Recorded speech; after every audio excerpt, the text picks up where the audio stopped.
Okay, well, hello everybody. Good afternoon. I'm Professor Suzette Scotti, and I teach art history at Leeward Community College.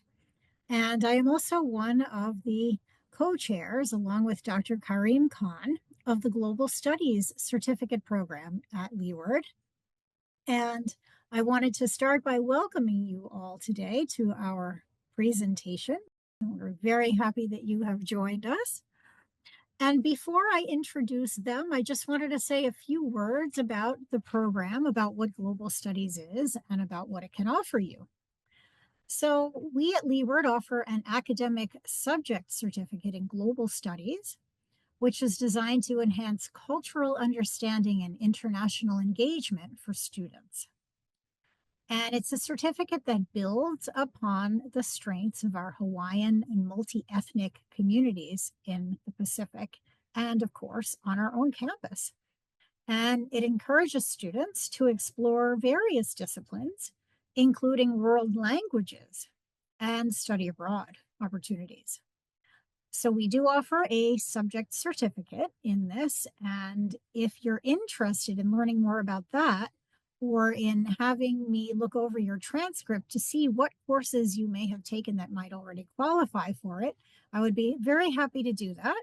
You can contact me at sdscotti, that's SCOTTI, at hawaii.edu, or Dr. Karim Khan, and his email is khana at hawaii.edu. Either of us would be happy to assist you. Okay, so without further ado, I'd like to introduce our speakers. Our first speaker is Leiana Sine, and Leiana is a studio art major specializing in graphic design at UH Mānoa.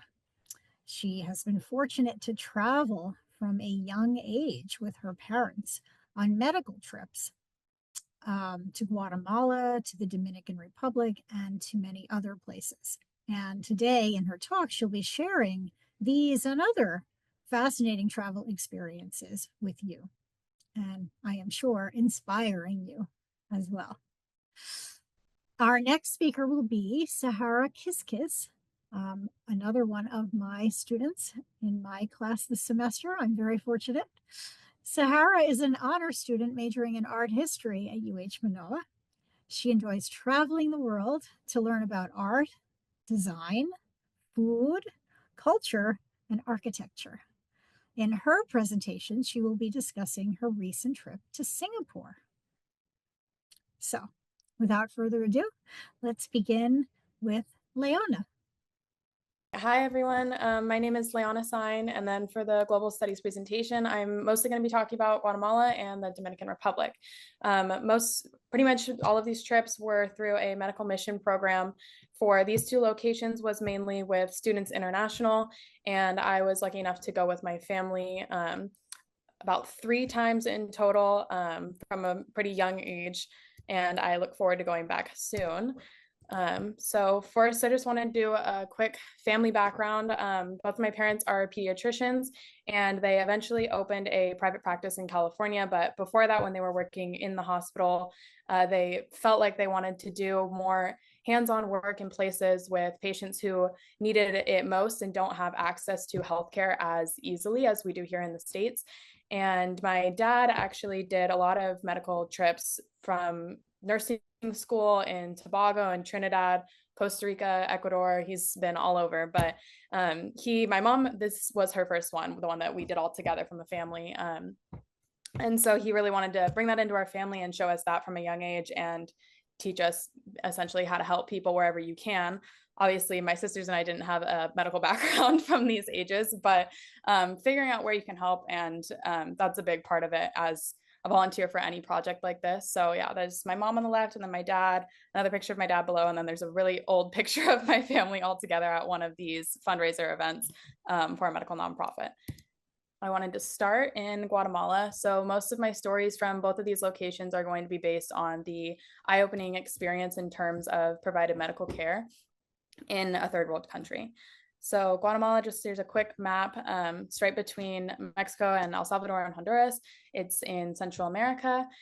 And we realized that there was a large need for medical care in this region. When we went with Students International, it was a group of a few families, and they all had a different role to play, whether it was more the religious aspect of things or construction aspect. What my parents did was obviously in the medical field and volunteering in a school that was turned into a sort of a rough clinic and triage unit where parents and patients would line up to see the doctors.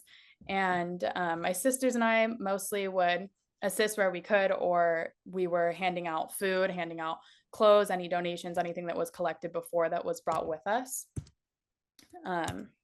And then the first time that we went with Students International, they had this plan to create a lasting change. And I say that in air quotes, you'll understand in a moment once I'm through with this story. But they essentially wanted to bring or give chickens to these families to be able to raise, and that would create an income and a food source of the eggs, obviously. But what they realized was this didn't create a helpful or a lasting effect, because once money would get short or they were getting too hungry, they would just eat the chicken, which cut off that food or that income supply. And eventually, once the meat of that is gone, then it cuts off the food supply as well. So the second time that we went, what my parents were really adamant about was we need to go for a needs assessment base. We can't show up in these places that we aren't from, that we can't possibly understand what they're going through and tell them what they need. Instead, we need to ask what they need, which was something that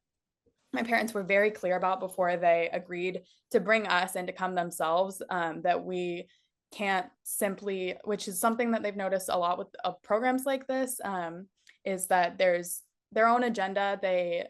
What is the lasting effect that is really seen is that volunteers come back feeling really good about themselves, but the life in wherever you just volunteered eventually goes back to normal pretty quickly. And so by going and asking what they want versus telling them what we think they need from a different perspective that hasn't been put in that environment and scenario is not going to be as effective in the long run. So the second time that we went, it was organized to be an all women's outreach, which was participated in with my mom and my sisters. And my dad did an all men's outreach program in Costa Rica. And the reason that we did that was the first time around, we realized that the women in that community weren't very comfortable with men, and especially weren't comfortable with strangers in general, but also men in general, especially who couldn't speak the language. Thankfully, both my parents were fluent in Spanish, so you could communicate somewhat, but we wanted to do something that really was going to have the least amount of stress on the locals of the community and the most profit for them in quality of life and things like that. So what was determined by interviewing and meeting with the women of the community and asking what they needed was, across the board, what they needed most was a consistent source of water, clean water. Because what was seen over and over again was ear infections and leptospirosis, which is a disease spread through animal infected urine and contaminated water. And another issue with that would be from like freshwater resources in that region, but the water that they were mostly getting was sourced from a nearby town, and the water would often be withheld if there was any tension between the towns for some reason, especially because the 300 families that were making up this community in this rural area in Guatemala were displaced people from Honduras after the hurricane. And so it was a sense of feeling like it's not their place, it's not their responsibility to be taking care of these people who aren't actually from this area. And so whenever water was withheld, they had to resort to the freshwater resources that were there, which weren't very healthy, as we found out. And the government would only bring water over once a month for 300 families. Obviously, that wasn't going to last very long. And so what we did on that trip, besides the basic medical care that my mom was providing, was creating and installing water filters for a nearby river to create that clean water source, which obviously creates a much longer lasting effect in helping these people and also preventing medical issues from arising. And then the next place that I wanted to talk about was the Dominican Republic.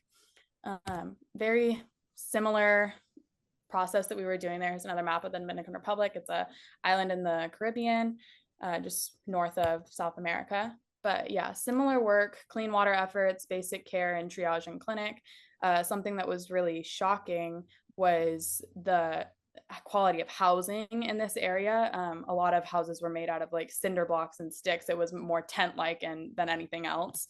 And so that's very shocking for to see like at a young age, and realizing the things that we take for granted and the fact that we're so lucky to have care that we can be referring to it as basic care, which is not basic care in these third world countries. So learning not to take things for granted at such a young age. I remember sorry to go back to Guatemala really quick, but one of the last days that we were there, because we were there for 2 weeks the second time around, and my older sister, was realizing that none of the kids had changed clothes, and then so we realized they don't have any clothes to change into.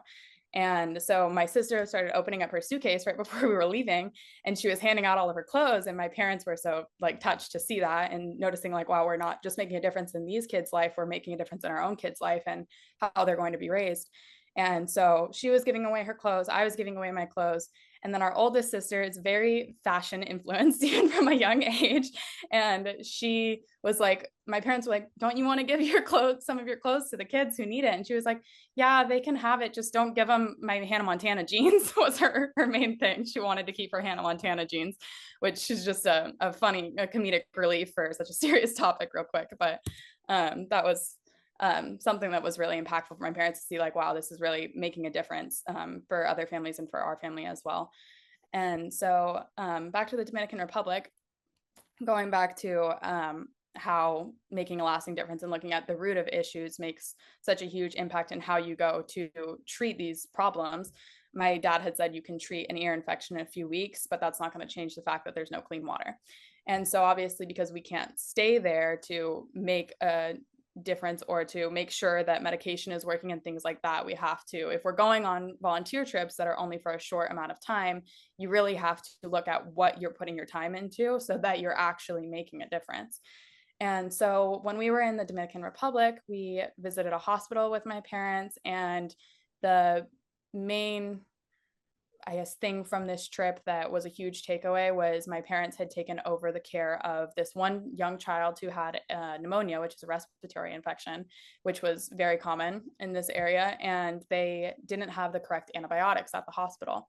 And thankfully, we had brought these antibiotics with us that were paid for and initially with fundraising money before we had come over. And my parents knew that we were going to need that from the first time around going. And my dad's experience going to other third world countries as well, where this type of antibiotic is really necessary and is often not available and not a clear resource in these hospitals. And so we had got the medication, but when we went to go administer the medication, the original doctor had already discharged the kid to go back home without the medicine. And so I remember going in a car with my mom and my parents and driving through this village, which was called Piedra Blanca, and they don't have any addresses on the houses. And so we were trying to look for this baby, like solely based on recognition. And luckily, my mom was able to spot the child and its mother, and we were able to administer the correct medication, and it was a successful outcome. But it's just things like that where there's a lack of communication between the doctors, because it was already communicated to the nurses, we have the medication that we need for this child, but it wasn't communicated to the doctor to know, okay, I don't need to send this child home, but there's something that we can do to help. And so that just really shows the importance of relaying the new medical training and what we know about medicine now to these other countries, because there's a huge gap in medical knowledge in third world countries. And it's sometimes not often seen like how simple the treatment can be if you don't know what the treatment is. And so that's a huge thing that my dad has been doing lately in many different locations on some trips that I haven't been able to go on.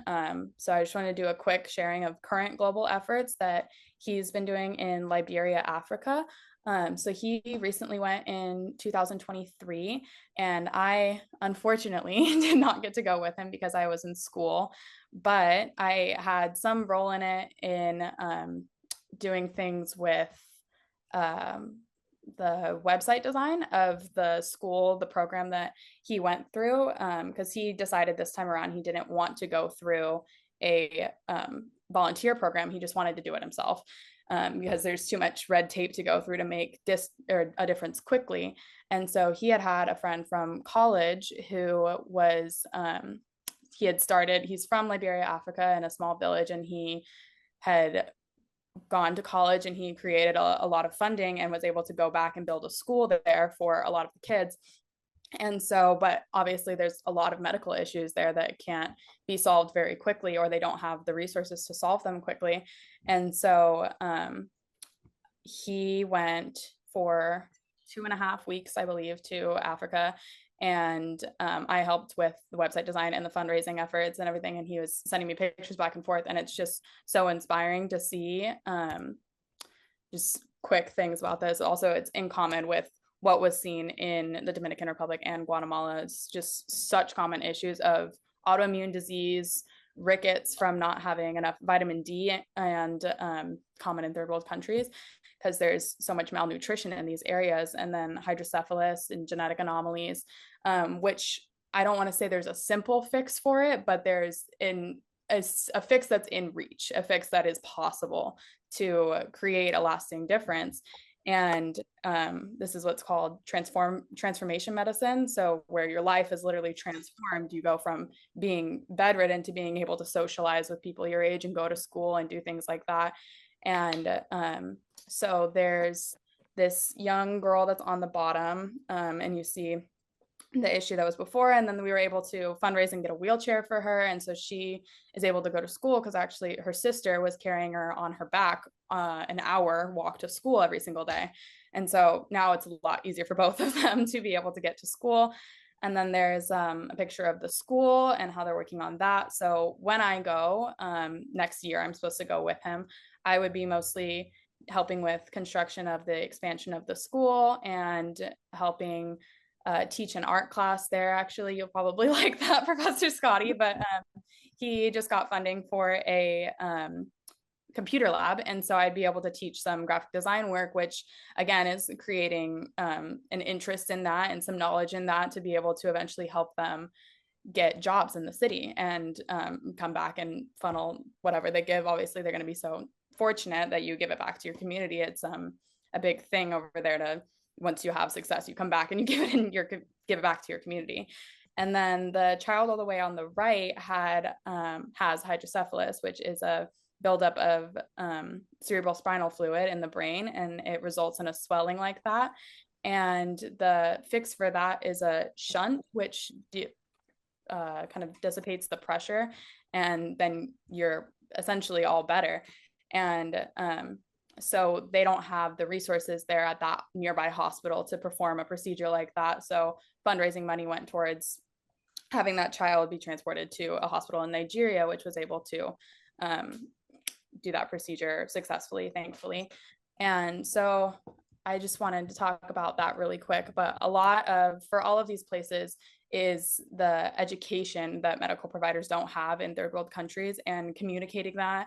And also just like, I don't have any medical experience. I was just lucky enough to have parents that have medical experience and were able to make a difference like that. But even though I can't treat a patient or something like that, I'm able to make some sort of change. I'm able to talk to the kids while they're waiting to be seen, or to play with the kids, or to teach art classes eventually. Like, that's an incredible thing to be a part of, and so important to make a difference in these kids' lives. So that was a big part of how like I wanted to travel the world and always go with a purpose of doing something to leave it better than I found it. And so, yeah, just thinking about what role you can have. It doesn't have to be a medical point of view. It doesn't have to be a religious point of view. Just there's always someone that's going to need help that you can provide.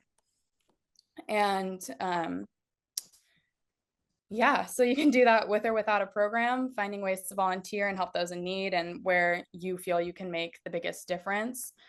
I don't know if there's anything else for me to say on it, but if there's any part that anyone wants me to touch on a little bit farther, I can attempt that. But thank you so much. Leiana, thank you so much. That was so inspiring. And I think you're so fortunate that you have such wonderful parents, so enlightened, so good-hearted, so benevolent, so internationally minded, who are willing to share their knowledge and their skills with the world to improve the world. It's a wonderful, wonderful thing. Definitely. Wow. My gosh. And we will leave some time at the end for Q&A because I'm sure people will definitely have comments and questions that they want to make. So thank you so much for that. I thoroughly enjoyed it, and I'm sure all of our guests did as well. Let me move on to Sahara now. Hi there, I'm Sahara Kiskis, and I'm happy to be talking about my recent experience in Singapore. I'm calling it Savoring Singapore in this presentation. As I get started, I wanted to do an introduction on myself, just so you guys can get to know who I am. Before coming to UH, I was born and raised in San Diego, California, and happy to be from there, and moved to the island of Oahu in 2022 to start my college undergraduate journey at the University of Hawaii at Manoa. I am currently a third year undergraduate at UH Manoa. I am an art history major. It's a very interesting major full of learning lots of history through art, which is very grateful that that's my college experience and just writing a ton of papers. But otherwise, it's really great. I also am a part of the honors program. So that is a program affiliated with UH Mānoa. Basically, you work your whole 4 years working with the honors program to create doing research for them at one point, doing something mostly focused in your major and presenting it at an undergraduate showcase during your final year and getting to graduate with honors if you continue with the whole program for all those years. And yeah, it's been really a pleasure, honestly, to be living on Oahu for nearly 3 years now. And I'm grateful to be able to wake up every single day in this gorgeous place and go to college here. It's honestly the best experience and wouldn't change it for the world. Now, as I enter this slide, it's kind of vague at first. These are all pins of where I've traveled to throughout the world. I have traveled ever since I was really little with my family, specifically my parents and my mom. Since the age of 5, I took my first international trip to Portugal, and then from there have expanded and truly have fallen in love with traveling. And my passion is just to continue exploring the world in any way I can. And I'm so excited to continue that. I think there's so much more to the world that I have to see, but these are just glimpses of some of those. But my presentation will be focusing on traveling off the beaten path. So with that, traveling off the beaten path has so much more potential for surprise-like discoveries. In Paris, you expect seeing the Eiffel Tower. In London, Big Ben, or in Rome, the Colosseum. But there's so many other places where there's so many hidden gems and landmarks and places that can truly impact you and make an everlasting impact on your lifetime. And it's just having that willingness to take that leap of faith to create your own itinerary. A lot of what we do is follow specific itineraries that other people do since we're inspired by those. But if you carve your own path a lot of the time, it can be very inspirational to others because traveling overall is just such a great opportunity in general to take. And anywhere you get to go is amazing. But it's really awesome to be able to go to places that aren't really talked about as much. Like I did list some of the top places in the world, but in cities specifically. But there are so many others who deserve that type of recognition, or let alone just for you to go experience sometime in your life. So now I return back to the map because I don't know if you've noticed, but I do have some starred locations here. And these starred locations are for me examples of those that are those hidden, like off the beaten path track places. So for example, going to Patagonia was one of those places in Chile. It's an interesting place where you really get to see some of the coolest glaciers in the entire world and just even experience a whole different climate and culture since it is located in Chile. So it is very interesting. Or no, I'm sorry, Argentina, I believe. From there, I also have starred right here is Sweden. I went to Stockholm. I'm actually a little bit Swedish, so I got to explore a part of my Scandinavian heritage when here, and it just felt very interesting to experience it. One of my favorite travels I think I've ever done, and I just would totally go back in a heartbeat if I ever had that opportunity. Then I have kind of like right below here, I've been to Tasmania before, and Tasmania is a very cool island located off of the island of Australia. And having the opportunity to experience that lifestyle was really interesting, and seeing an endangered species like the Tasmanian devil, that's a very big talk there, and just their environment was very cool to be in. And I lastly have this one starred right here, which is Singapore. It's off of the coast of, it's like an island. It's made up of 64 islands. And it's very, very cool. And I'm very excited that I got to spend my past spring break of this year there. And so now I should go into what Singapore is, or like some information more so. So Singapore is a tropical island located off of like right under the Malay Peninsula. It is one of the only 3 city-states in the entire world. So just Singapore is its own entity and not attached to any other country. It is perceived as a city in the garden, is what a lot of people mention it is. It has a very interesting urban landscape, but also a very strong nature presence, which I will get into a little later. But it also has a very diverse population made up of different ethnicities, ranging from Asia to Europe and even America, and so many different people live there, and also of different religions. So in this being there, learning from a lot of the locals, they explain that diversity is celebrated within society, and that especially religion, there's a religious tolerance. Everyone respects each other, and it's very sweet to see that.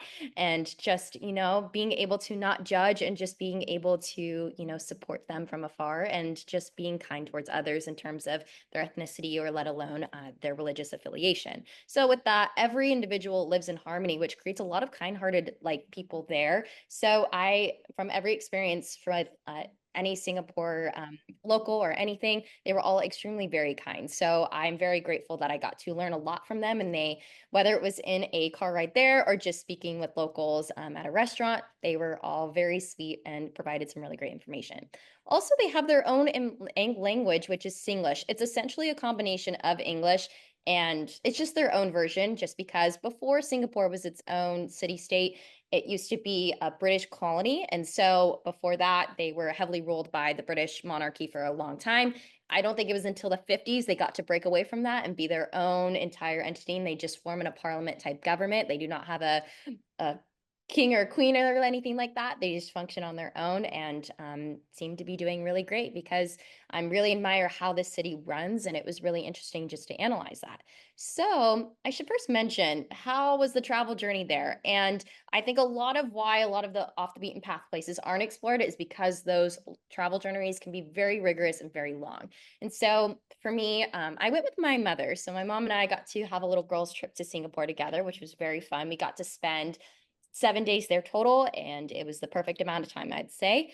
The trip there, there was 2 flights that were taken. We went from Honolulu to Tokyo, Narita, and then Tokyo, Narita to Singapore.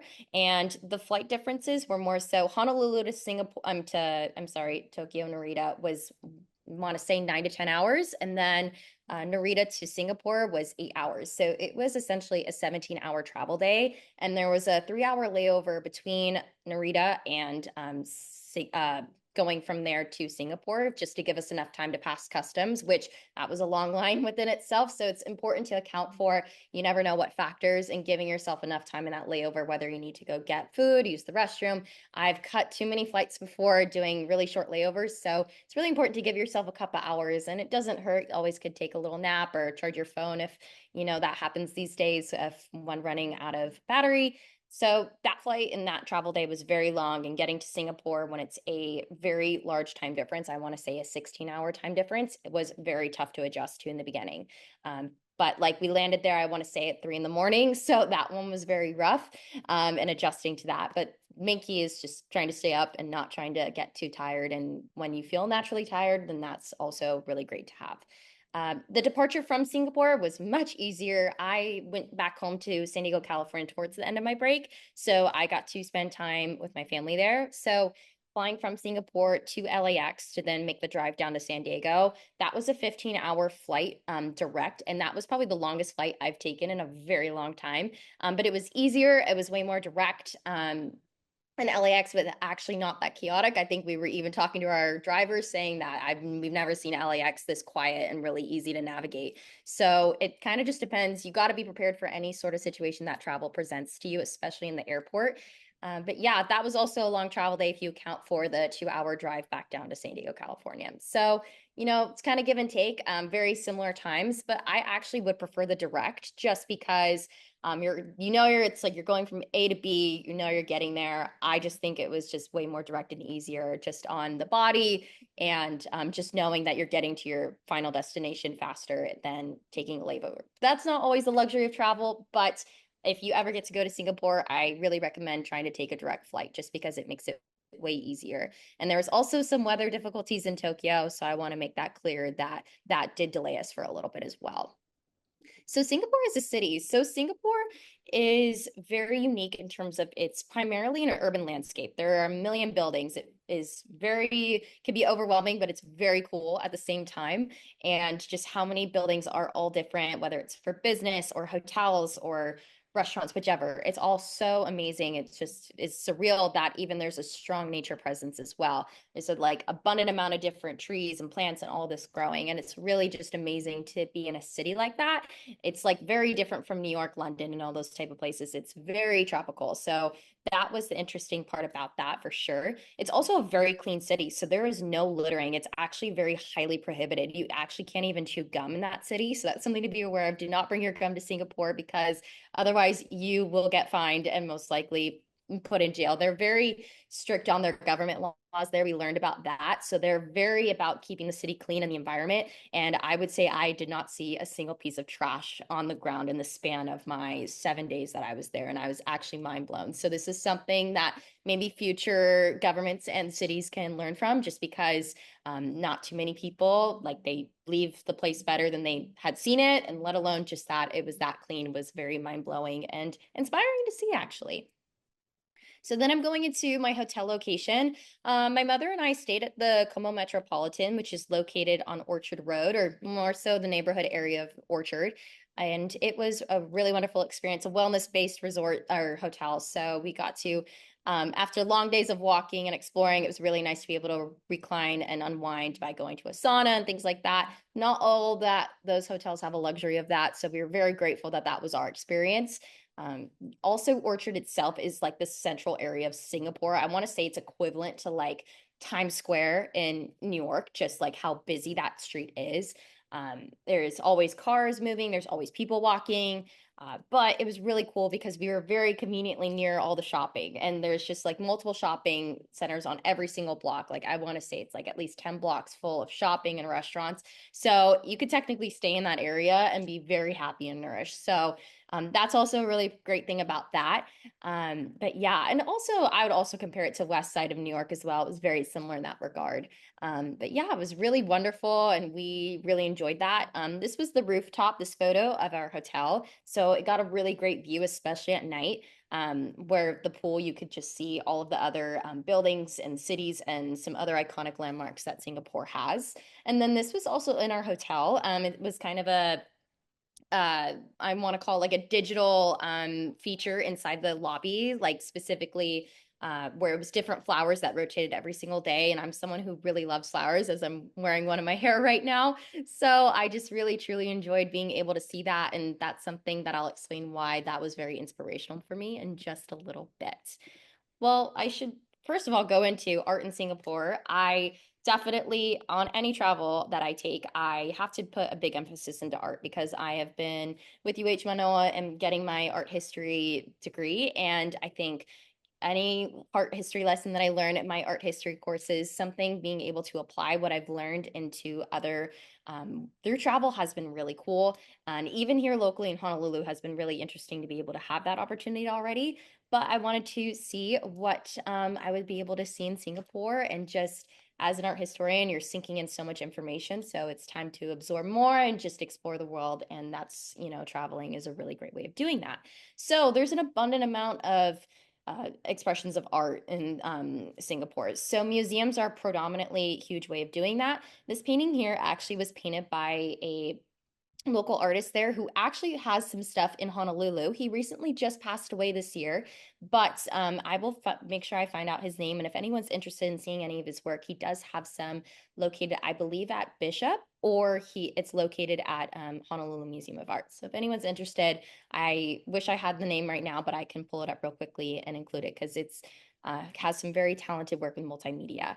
Then also on this side, music. So when we were there, it was recently, they're having the candlelit concerts. And so they did different musicians. So one night was ABBA, which was really interesting. But my mom and I chose to go to the Vivaldi Four Seasons. And so all of them played on different modes of the violin, cello, and being able to play all the four seasons and just getting the crowd it was a very classically peaceful night and very enjoyable. It was our last night there, so it was a really nice way to end the experience in Singapore through that. But yeah, there's very many excellent art spots. The National Gallery is one that's like full of so much history there because that was the former parliament building of the British government. So that one contains a lot of art and also very excellent restaurants, and it's a very cool experience if you ever go. I really recommend that museum. And then the Art Science Museum is also really cool as well, but I'd heavily recommend for sure exploring the National Gallery if you ever have the opportunity. Design in Singapore. So after graduation, I'm planning on pursuing an interior design career. And I also emphasize looking at different interiors and exteriors of different locations across the world. And so Singapore happens to be a location full of design. And so design is really prevalent in the city, both on architectural and interior design levels. So for example, on this image on the left, this was outside a department store. I just love the way that they use mirrored and glass to make a really interesting effect. And I really when I saw it, I immediately, my jaw dropped, took the photo, and know that I want to save that for future reference. As well as on the right side, this is actually in the National Gallery. They kind of added a contemporary feel and preserving as well as the old components of that Parliament building. So it was really cool to walk across essentially this glass bridge to be able to see different exhibits throughout, but seeing also the old building of the Parliament still intact and looking in fairly great condition. So it was really awesome to see and walk where former lawmakers at the time were previously at. But yeah, each neighborhood has different unique exteriors and interiors. So it was really cool being able to take different rides out to go see other parts as well. But I also really want to mention that food has been so prevalent in the city. It is like a foodie heaven. Like I want to say there's multiple avenues of food options to explore and indulge in Singapore because it is a mix and blend and combination of different cultures and cuisine. This is just one photo. This was fried rice that I had that was quite delicious. And I have more photos because I'm sorry if I make you hungry. I'm not trying to, but it was just an incredible experience from the start to finish. This one is bingsu. It's a traditional shave ice style. And this one was mango yuzu, which was really good. It reminded me a lot of just like Honolulu's flavors that we have on the island. So it was really cool being able to have that. These were some of the best croissants made by actually a French pastry chef, Cedric Gollet, who my mom is also a pastry chef. So for her, she was looking for sources of inspiration. So she really knew some good spots to go look at. So I kind of got to have some incredible foodie moments. And then this cake right here is actually a creme brulee cake. And so, yeah, part of exploring is being able to help my mom out, giving her some ideas on some more desserts that she can create at a restaurant back located in San Diego. So that was really cool to be able to indulge. So I'm eating really well, especially when I'm with my mom. From there, I'm going to go into defining the pros and cons of traveling to Singapore and just to be aware of. So the list of pros, I want to say, first of all, clean city is really great to just experience and be in. It's very inspirational. It makes you want to do the same of where you end up going back home to. It's just very awesome to be around. Secondly, I want to say kind-hearted people. Everyone was extremely kind from the start get-go. And so I think that's just something to carry wherever you go, whether you're a traveler or you're a local. It's just something to always show kindness towards others, especially when it's difficult times. Kindness goes a really long way. From there, also high quality food and beverages. I want to say that like every single like meal that was had and drinks that were a part of that, It was delicious. Not many complaints at all. It was really just honestly never a letdown. And we always would just be like, oh my gosh, like, are we on a lucky row or what's going on? Like, just we keep scoring at really good places. And that also goes to show that doing research, especially like on restaurants, is really helpful when you're traveling and creating part of that itinerary. And then for religious tolerance, that just kind of more so going into more like the harmony between everyone, just that everyone was just super excited to be around each other. We never really witnessed any sort of violence or anything like that, or just any scary specifically moments. So it was really great just to see that everyone was just happily in their own worlds, just going by their day to day and just being really honestly coexisting in harmony. The cons, I don't have that many, but they're kind of significant, just which is why I want to bring them up. First of all, Singapore is very expensive. I think ranging from, I mean, you are getting high quality food and drinks and beverages and all that type of thing, but it is still really expensive. And that's just something to note of, that you're going to have to budget yourself throughout. Or if you don't want to budget yourself throughout, just kind of know that you want to be able to financially know and not be surprised by a lot of the prices that are there.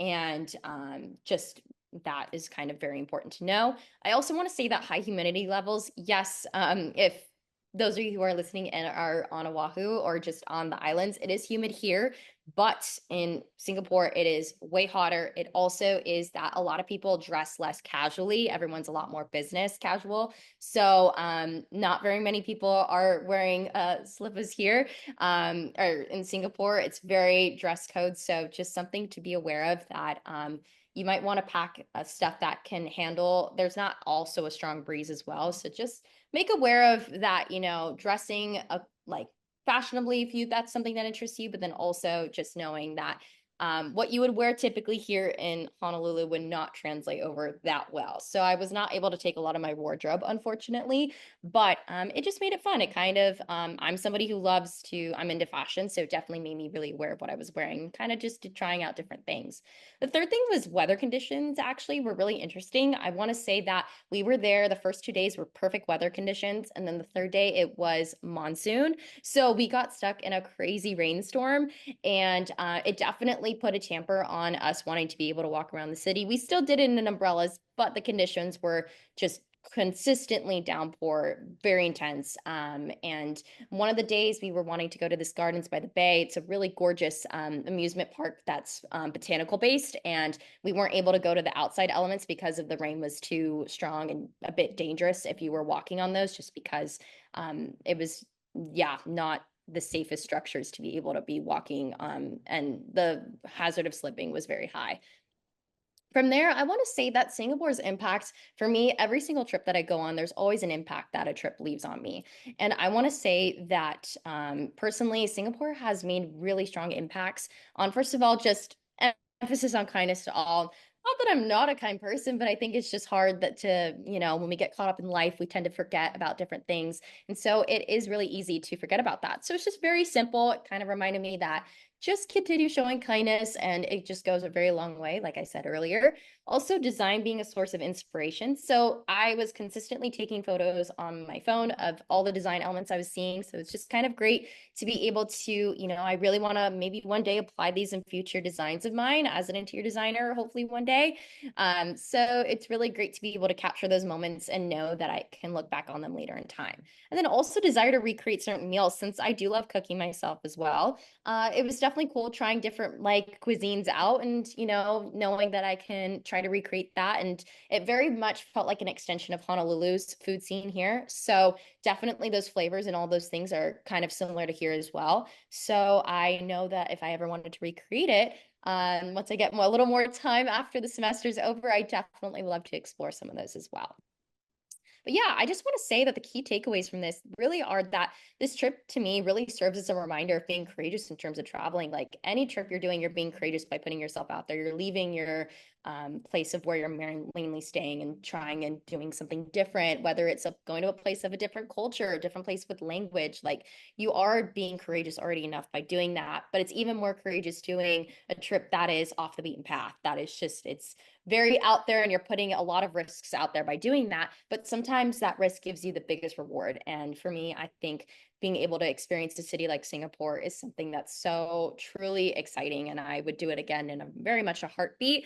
I'm not rushing back there yet because I want to see so much more still, but I definitely wouldn't be complaining if I had to stop in Singapore, and whether it's a great stopping point for anyone who wants to travel in Southeast Asia, where you want to go to Bali or Bangkok. It's just like, it's a very great stop for that. So a lot of people were stopping us being like, are you going somewhere else after this? And we're like, no, we're just embracing the 7 full days in Singapore. And a lot of locals were very surprised because a lot of people use Singapore as a layover. So it was very exciting to be able to really, truly embrace Singapore and savor it for what it is. And then, yeah, just the emphasis on doing research to create a well-balanced and exciting itinerary. Ideally, when traveling, it's really important to be excited about where you're traveling. There has to be something that should inspire that like sparks a catalyst on why you want to go. And so whether you're inspired by someone else's journey, it also is important that you create it for you, because you are spending that time, you are spending that money, and that's really important to be able to really get the benefits out of the trip and soak it all in. And so it's really important to create an itinerary that has things to do, but then also that downtime to be able to rest and recuperate, because the worst thing to happen is you get sick on your trip. That would be terrible. That's happened to me before. So definitely just creating that enough time to relax, but then also having enough time to really enjoy and like exploring is really important. But yeah, so that's the whole point, creating that itinerary to stay organized, but also out of the well-being for you, to make sure that you are healthy and well during your travel experience. But yeah, mahalo for listening, and I'm happy to answer any questions or talk about anything further when it comes to the Q&A section. But yeah, thank you so much for listening, and I hope this was a great presentation on Singapore, and if it inspires you to go, I'm happy to give any more recommendations. But yeah, this is just a glimpse. Thank you so much, Sahara. Really super interesting. I'm definitely putting it on my list. Very inspirational talk, lots of things to see and discover there. And I'm sure that you would make a wonderful tour guide. You sound like that's that's the perfect profession for you. I just want to, first of all, thank all of you for your amazing efforts. These were all fantastic presentations, each one of them in its own way, and each one so very different, which gave us a nice perspective on how to travel, right? And sometimes in a less traditional way. So I really appreciate that. And I'm sure our audience did as well.